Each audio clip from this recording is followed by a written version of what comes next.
बंधुओं, सादर नमस्ते। अपने सभी श्रोताओं को सादर अभिवादन करते हुए आज एक पर्व जो हमारे समाज में प्रचलित हुआ है, पहले इतना नहीं था, अब उसका प्रचार कुछ ज़्यादा ही हो रहा है। उस पर्व के विषय में मैं कुछ विचार, कुछ चिंतन आपके समक्ष प्रस्तुत करना चाहता हूँ। आशा करते हैं कि आप उसको समझेंगे, जानेंगे और इसका प्रयोग करने का प्रयत्न करेंगे। ये जो पर्व है आज ही है, इसको हम करवा चौथ के नाम से जानते हैं। चतुर्थी तिथि को महिलाएं उपवास रखते हुए, निर्जल उपवास रखते हुए और इस व्रत को संपन्न करती हैं और सायंकाल चंद्रमा के निकल जाने पर, जब चंद्रमा का उदय हो जाता है, उस समय अपने पति के चेहरे को चंद्रमा के समक्ष देख करके और फिर महिलाएं अपने उपवास को समाप्त करती हैं और उसके बाद में बढ़िया बनाया हुआ भोजन करती हैं। और कहा यह जाता है कि इस उपवास के करने से पति दीर्घायु होते हैं, पति की आयु लंबी होती है। इसी भावना के साथ, ये भावना होने के कारण हमारी आदरणीय मातृशक्ति इस उपवास को करती है। उद्देश्य है पति की आयु बढ़े, पति दीर्घायु हो। निश्चित तौर पर हर स्त्री का यह भाव होता ही है, प्रार्थना, ये कामना होती ही है कि उसके पति दीर्घायु बने और वो लंबे समय तक दोनों साथ साथ रहते हुए अपने जीवन के उद्देश्यों को पूर्ण करें। आजकल यह व्रत काफी प्रचारित है, काफी प्रचलित है और इसको मीडिया के माध्यम से भी, सोशल मीडिया के माध्यम से, और हमारे जो बाजारू लोग हैं, दुकानदार लोग हैं, आपनिक लोग हैं, वे लोग भी इसको बहुत प्रसारित करते हैं। इसमें कुछ उनके सामान की बिक्री होना उनका विशेष रूप से उद्देश्य है, प्रचारित करने के पीछे, तो उससे उनके सामान की बिक्री हो जाती है इस व्रत के नाम पर, उपवास के नाम पर। और देवियां इस उपवास को करते हुए दिन भर उपवास के बाद अपने पति का दर्शन करके भोजन आदि करती हैं और इससे पति दीर्घायु होते हैं, ऐसी उनकी मान्यता है। इसके विषय में हम विचार करें, गंभीरता से सोचें, चिंतन करें,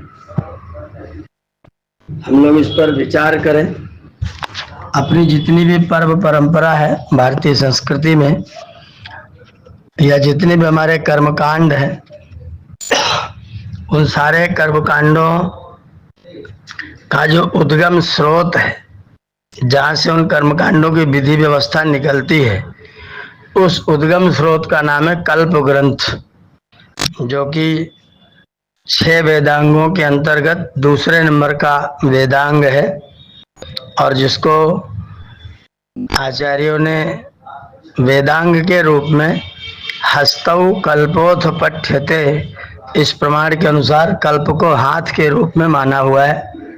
तो कल्प ग्रंथों के द्वारा हमारे सभी कर्मकांड प्रचालित होते हैं, चाहे वो संस्कार कर्म हो, चाहे वो अनेक प्रकार के यज्ञ कर्म हो। कल्प ग्रंथों के 4 भेद होते हैं, श्रौत यज्ञ,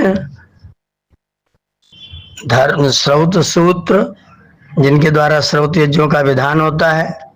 दूसरे धर्म सूत्र हैं, जिनके द्वारा वर्णाश्रम धर्म की व्यवस्था होती है। तीसरे गृह सूत्र हैं, जिनके द्वारा संस्कारों का प्रचार होता है। और चौथे शुल्ब सूत्र हैं, जिनके द्वारा शिल्प विद्या की व्यवस्था बताई जाती है। तो इन 4 प्रकार के कल्प ग्रंथों के द्वारा ही हमारे सारे कर्मकांड निर्धारित होते हैं। कल्प ग्रंथों में हमारे कर्मकांडों की व्यवस्था बनाई गई है। सभी 4 प्रकार के कल्प ग्रंथों में जो हमारे पर्वों के कर्मकांड के मूल स्रोत हैं, उन स्रोतों में किसी भी कल्प ग्रंथ में करवा चौथ नाम का कोई उपवास, कोई व्रत, कोई व्यवस्था वहां पर लिखी हुई नहीं है। किसी प्रकार की इस व्रत को करने के लिए हमारे कल्प ग्रंथों में कोई व्यवस्था नहीं है। अगर किसी को ऐसी व्यवस्था किसी कल्प ग्रंथ में, गृह सूत्र में, धर्म सूत्र में अगर कहीं मिल जाए तो मैं उनका स्वागत करूंगा। कृपया मुझे वह अवश्य अवगत कराएंगे कि अमुक कल्प ग्रंथ में करवा चौथ नाम का व्रत दिया गया है। ये करवा चौथ नाम का व्रत जो है वह किसी भी कल्प ग्रंथ में इस व्रत का, इस उपवास का कोई विधान नहीं है।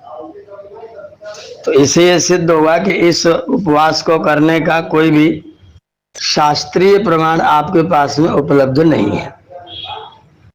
अब दूसरी स्थिति आती है, जो कहानियां इस समय गूगल पर या सोशल मीडिया पर इसके विषय में चलाई जाती हैं, सुनी जाती हैं। ये करवा चौथ कब से क्या हुआ, इसका भी मैंने बहुत विच्छेदन किया, बहुत विश्लेषण किया, मैंने बहुत ढूंढा, बहुत पढ़ा।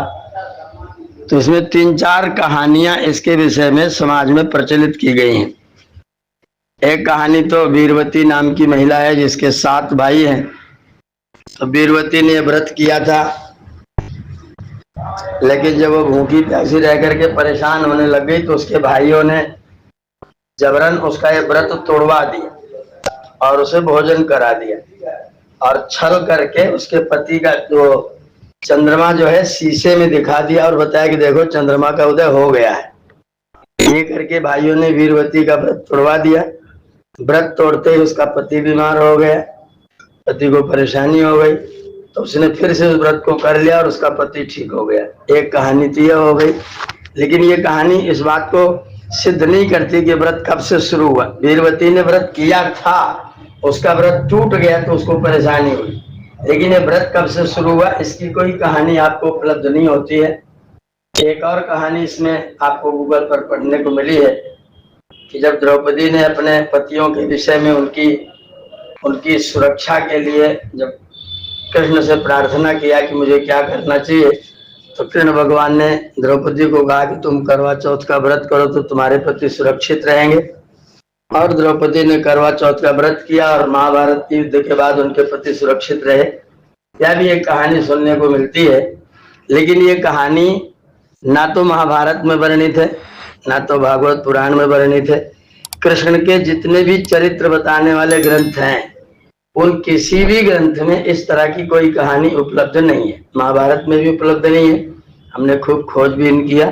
तो करवा चौथ कृष्ण भगवान ने द्रौपदी जी से शुरू करवाया, इसका कोई ऐतिहासिक अभिलेख वर्तमान में आपके पास में उपलब्ध नहीं है। ये प्रसंग भी समाप्त होता है और इसके द्वारा भी करवा चौथ के व्रत को हम शास्त्रीय सिद्ध नहीं कर सकते हैं। एक और कहानी इसके विषय में प्रचलित की जाती है। कुल मिला के जो भी कहानियां प्रचलित की गई हैं, उन सारी की सारी कहानियों से इस व्रत की शास्त्रीयता सिद्ध नहीं होती। किंतु ये व्रत चल रहा है और पर्याप्त मात्रा में चल रहा है। बहुत सारी महिलाएं पूरे देश में क्या पूरे विश्व में जहाँ जहाँ हिंदुत्व की संस्कृति है वहाँ क्योंकि देवियां भावुक होती हैं और अपने पतियों की आयु को चाहती हैं, तो अगर उनको कोई कहेगा ऐसा करने से तुम्हारे पति दीर्घायु होंगे, तो निश्चित तौर पर वो देवी इस तरह का व्रत उपवास अवश्य करेगी। व्रतों का पालन करने से व्यक्ति आयुष्मान होता है। जो व्यक्ति व्रत करता है उससे व्यक्ति आयुष्मान होता है। और व्रत का एक छोटा सा हिस्सा उपवास भी, उपवास माने भोजन न करना। व्रत तो बहुत बड़ा शब्द है, व्रत बहुत बड़ा तत्व है। व्रत का मतलब होता है अपने लिए कर्तव्य कर्म का निर्धारण करना। जैसे किसी पत्नी ने व्रत किया कि मैं बिना अपने पति को भोजन कराए भोजन नहीं करूंगी, या मेरे घर में जब तक कोई अतिथि भोजन नहीं कर लेगा तब तक मैं अपनी रसोई में भोजन नहीं करूंगी, ये तो पत्नी का व्रत हो गया। इस व्रत की पूर्ति के लिए वो जो अपना भोजन छोड़ देती है उसका नाम उपवास है, जो कि व्रत से बहुत ज्यादा संबद्ध नहीं है, लेकिन इसको जोड़ा जा सकता है। छोटा सा हिस्सा व्रत का उपवास भी है, क्योंकि उपवास करने से शरीर शुद्ध होता है और व्रत की पूर्ति करने में आपको थोड़ी सहजता होती है उपवास के कारण से, तो उपवास को व्रत के साथ में जोड़ लिया जाता है। ये जो वर्तमान में करवा चौथ की प्रथा चल रही है, इसमें बहुत सारे दोष भी हैं। गुण तो जो है वो तो है ही। गुण यह है कि पत्नियां अपने पतियों की दीर्घायु के लिए प्रार्थना करें, बहुत अच्छी बात है, इसमें कोई संकट नहीं है। लेकिन जो पद्धति इस समय प्रचलित है, देवियाँ जाकर के बाजारों में मेहंदी लगवाती हैं। पहले हमारी देवियाँ, हमारी महिलाएं, हमारी माताएं बहनें किसी भी पर पुरुष का स्पर्श करने को पाप समझती थी। माता सीता इस विषय में एक प्रमाण है। वाल्मीकि रामायण में जब माता सीता अशोक वाटिका में थी और हनुमान जी उनको लेने के लिए गए, जब माता सीता हनुमान जी को मिल गई तो हनुमान जी बोले कि आप मेरे कंधे पर बैठिए, मैं आपको लेकर के यहाँ से चलता हूँ, और हमको यहाँ से जाने में रावण बिल्कुल भी रोक नहीं पाएगा, उसकी सेनाएं हमको रोक नहीं पाएंगी, मैं आपको यहाँ से उठा ले चलता हूँ। माता सीता ने कहा कि नहीं हनुमान जी, ऐसा नहीं हो सकता है, तुम युवक हो और मैं तुम्हारे कंधे का स्पर्श नहीं कर सकती हूँ। पर पुरुष का स्पर्श करना मेरे पतिव्रता धर्म को भंग करने के समान होगा, इसलिए मैं तुम्हारा स्पर्श नहीं कर सकती हूँ। और जब युद्ध में भगवान राम विजयी हुए, रावण मारा गया, उसके बाद हनुमान जी ने जाकर के सीता जी को सूचना सुनाई और सीता जी को लेकर के राम जी के पास में उनके शिविर में, युद्ध के शिविर में आए। तो भगवान श्री राम ने कहा कि तुम्हारा स्पर्श पर पुरुष ने किया है, इसलिए मैं तुम्हें स्वीकार नहीं करता हूँ। इस पर माता सीता ने अग्नि परीक्षा दिया और अग्नि परीक्षा के उपरांत भगवान राम ने सीता माता को स्वीकार किया। तो ये घटना, ये प्रमाण, ये प्रसंग आपको ये बताता है कि हमारी महिलाएं, हिंदू नारियां, देवियां किसी पर पुरुष का स्पर्श करना पाप समझती, पतिव्रत धर्म का भंग समझती हैं। और आज बाजारों में जो लड़के लोग, नवयुवक लोग आकर के मेहंदियां लगा रहे हैं, वे लोग प्रायः विधर्मी लोग हैं, वे प्रायः हमारे सनातन मर्यादा को मानने वाले लोग नहीं है। और विधर्मी लोगों के पास में जाकर के हमारी बेटियां, हमारी बहनें, हमारी माताएं, हमारी देवियां जाकर के वहाँ पर उनके हाथ से मेहंदी लगवाती हैं, जो कि पर पुरुष का स्पर्श है।